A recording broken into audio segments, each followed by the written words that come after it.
Do I have everybody's attention now?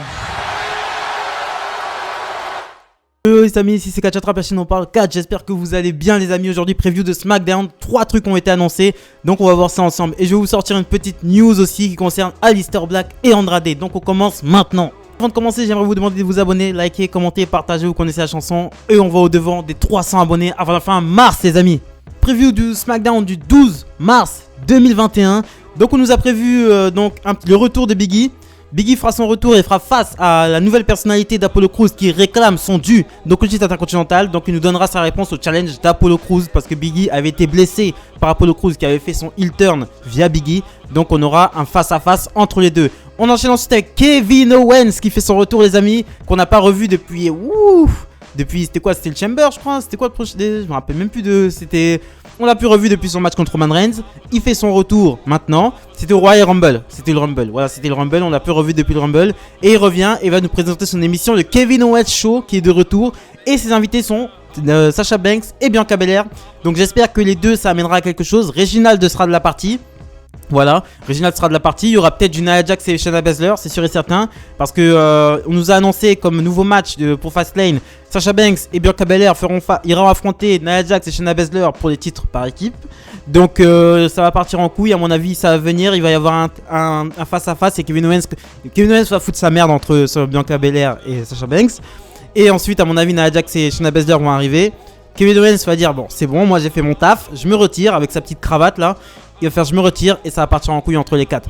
Donc j'ai hâte de voir ça. Et ensuite pour finir ce sera sans doute le segment qui va conclure ce SmackDown. Signature de contrat entre Roman Reigns et Daniel Bryan. Donc la semaine dernière on nous a annoncé que Daniel Bryan a gagné son match, un Steel Cage match contre Jey Uso pour pouvoir affronter Roman Reigns dans un match à Fastlane qui est la dernière route vers WrestleMania pour le titre universel. Et donc on aura une signature de contrat entre les deux. Il y aura sûrement Jey Uso et Paul Heyman. Il y aura sûrement aussi Adam Pearce qui supervisera la signature de contrat. Donc ça nous promet un beau segment. Et ensuite j'aime beaucoup cette rivalité Roman Reigns contre Daniel Bryan. Même si on sait qu'il va gagner à la fin, parce que voilà, il faut que Roman Reigns soit champion universel pour WrestleMania, sinon c'est pas trop bankable comme on dit. Donc je pense qu'il y aura quand même un segment très intéressant. Et je suis très content que Bryan, franchement, même si c'est une rivalité de transition, mais Bryan, franchement, il y met du sien quoi. Il fait des super promos, il donne les meilleurs matchs à Jey Uso. Franchement, Bryan, il en a encore sous le capot et il ne faut surtout pas le laisser sur le banc de touche. On enchaîne ensuite avec les deux petites news que je vais vous sortir. Enfin c'est une news mais c'est en deux temps. Ça concerne deux catcheurs. Andrade qui n'a pas eu de match depuis octobre 2020 a retiré la mention WWE de son compte Twitter. Donc selon le site Ringside, WWE Ringside News, on nous dit que Andrade aurait demandé de quitter de la WWE lundi dernier, mais il n'a pas encore eu de réponse. Il est dit que Vince McMahon ferait le sourd et le ferait attendre jusqu'à la fin de son contrat. Donc c'est dommage pour Andrade, mais c'est de sa faute. La seule chose qui le retient à WWE aujourd'hui c'est Charlotte hein. C'est juste parce que c'est le mec à Charlotte et Charlotte elle pèse dans le game. C'est juste pour ça c'est Charlotte qui le retient à WWE. Sinon il fallait déjà le foutre à la porte depuis longtemps mon frère. Ça fait combien de temps? Ça fait depuis 2014, 2013 il est Andrade. Le mec il est pas capable de parler anglais quoi. Mec ça fait 6 ans que t'es là, t'es pas capable de parler anglais. L'anglais c'est pas... En plus le pire c'est quoi? Les Mexicains, le Mexique et les États-Unis c'est proche. C'est pas comme nous la France, c'est pas comme si c'est pas la France, c'est la Chine. T'as vu ce que je veux dire? Faut arrêter le délire gros. Essaye de parler anglais gros, essaye de faire des promos. Tu ne peux pas devenir catcheur à WWE si tu sais pas parler anglais gros. Faut arrêter le délire, tout le monde n'est pas Yokozuna gros. Yokozuna je crois qu'il parle anglais, je suis pas sûr. Mais bref. Si, Yokozuna il parle anglais mais il le faisait pas parler, c'était dans sa gimmick, il le faisait pas parler. Mais il parle anglais bien sûr, c'était un anglais. C'était un anglophone. Donc voilà, donc c'est... Andrade c'est normal mon frère, il sait pas parler anglais. La dernière fois il vient voir Vince McMahon, il demande un push. Il demande un push en espagnol. Vince McMahon il lui a dit écoute, dès que t'apprendras à parler anglais, tu viendras me demander un push. C'est pas possible. Mec, tu sais pas parler. T'es un très bon catcheur, y a pas de souci. Mais tu ne sais pas parler. T'es pas foutu de faire une promo. Déjà que tu n'es pas le catcheur le plus charismatique de tous les temps. Et là, t'es pas foutu de faire une promo, mais t'arrives pour dire ouais, non, machin, je veux mon match, je veux. Ouais, gros, arrête. Ce qui te retient à la WWE, c'est Charlotte, parce que Charlotte a du poids dans la balance. Mais le poids de Charlotte commence à coûter cher, le Andrade, et il va falloir s'en débarrasser définitivement. Donc voilà. Moi, je trouve ça normal. Hein. Après, vous pouvez me dire ce que vous en pensez en section commentaire. Peut-être que vous n'êtes pas d'accord, peut-être qu'on peut en débattre. Mais moi, je suis d'accord. Ça me dérange pas qu'Andrade dégage. Et le deuxième qui, ça sent pas très bon pour lui non plus, c'est Aleister Black. Aleister Black et Andrade qui pour moi, sont sur la même ligne. Bon, Aleister Black a un peu plus qu'Andrade. Regardez, par exemple, Aleister Black. Aleister Black il vient du Néerlande. Hein. Il vient des Pays-Bas. Hein. Il n'est pas américain, Aleister Black. Mais il parle anglais. Il fait un effort. Il essaye à chaque fois, même si son personnage n'a pas à trop ouvrir la bouche. Quand il le fait bien. Il sait pas. Il parle quoi. Même Cesaro, il parle. Mais Andrade, mon frère, ça fait 10 ans que t'es là. En plus, le pire, le Mexique, c'est collé aux States. Hein. Ça fait partie. C'est l'Amérique, quoi. Tu vois ce que je veux dire? Le mec, il est pas capable de sortir un mot d'anglais, frère. Oh, au bout d'un moment, non, quoi. Non, je suis désolé. C'est un mois normal pour Aleister Black. Aleister Black, on n'a pas revu depuis octobre non plus. Et qui devrait rester derrière la caméra. Voilà. En attendant, lui, c'est clair et net. Il est foutu sur le banc de touche et ils attendent la fin de son contrat pour pouvoir le dégager. À mon avis, bon, tout comme sa femme, Zelina Vega qui s'est fait renvoyer au mois de novembre. Hein, bon, comme par hasard, les dates coïncident. Hein, Aleister Black a arrêté de performer au mois d'octobre. Zelina Vega s'est fait virer au mois de novembre. Zelina Vega s'est fait virer parce que elle continuait à persister quand Vince McMahon leur a dit d'arrêter leur chaîne Twitch. Voilà, donc Zelina Vega ils l'ont viré à gauche. Et Aleister Black aussi, je pense qu'il va virer à gauche. Il va virer à gauche. Bon, lui, en fait, le truc, c'est quoi? C'est que Vince McMahon, il l'aimait pas depuis le début. Depuis le début, ça marchait pas. Il l'aimait pas du tout. Il savait pas comment le booker.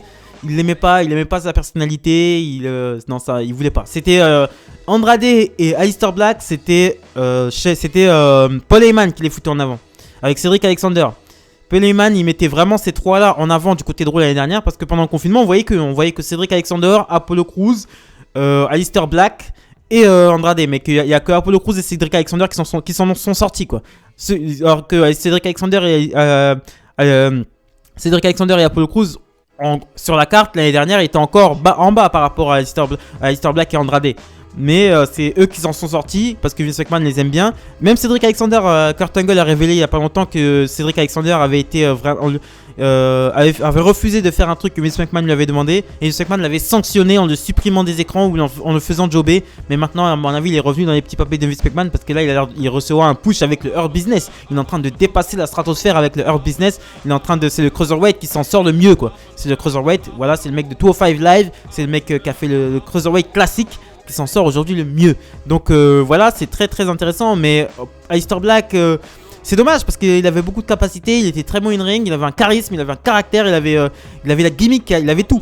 Il avait tout, on disait, je me rappelle quand on était à NXT, on disait quoi? On disait ouais, Aleister Black, putain, quand il va venir dans le roster principal, ça va être sale, il va vraiment devenir vraiment le mec, tu sais, il a vraiment son style, son flow. Et en plus, quand il était parti d'NXT, il était parti vraiment sur un truc. Il avait perdu, tiens, Aleister Black, il avait perdu son titre à NXT à l'époque contre Andrade.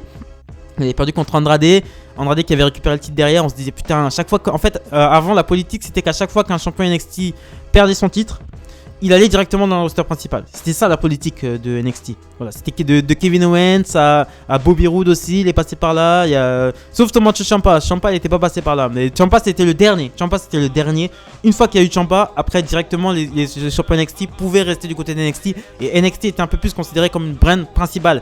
Mais avant, c'était comme ça, c'était la politique. Celui qui gagnait le titre NXT, quand il perdait le titre NXT, il était sûr de partir dans le roster principal.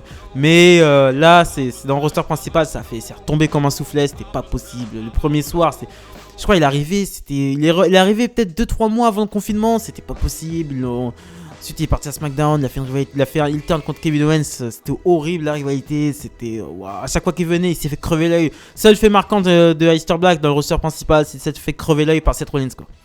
C'est extrêmement dommage, voilà. Donc voilà, c'est ce que je pensais. Les news c'est pas des news très heureuses, hein, mais Andrade, bon, je m'en branle. Voilà, le mec il sait pas parler anglais, tu viens, toute ta grande gueule, ouais. Non, tu sais pas parler anglais, gros, arrête un peu. On est dans c'est WWE Entertainment, hein. Il faut fournir un petit truc au public, hein. Faut avoir une connexion avec le public. Si tu viens, Zelina Vega, déjà en plus Zelina Vega, elle retient les deux en plus. Parce qu'Andrade, déjà, ça, depuis NXT, c'est qui faisait ses promos? C'est Zelina Vega. C'est Zelina Vega qui faisait ses promos. Et Zelina Vega est la femme d'Andrade. Donc Zelina Vega, en fait tout ce petit monde là, les trois sont virés. Zelina Vega, ils l'ont viré, bon, parce qu'elle voulait faire du forcing, elle voulait faire de la résistance alors qu'il n'y en avait pas à faire. Andrade, il est renvoyé parce qu'il ne sait pas parler anglais et puis qu'ils n'ont plus rien à foutre avec lui. Et Aleister Black, malheureusement, il paye les pots cassés, je pense, de sa femme. Je pense qu'il paye vraiment les pots cassés de sa femme. Je pense à la base, il devait pas être envoyé. Il aurait fait jobber, un truc comme ça. Mais il avait demandé à retourner du côté de NXT. Mais Mais sa demande lui avait été refusée.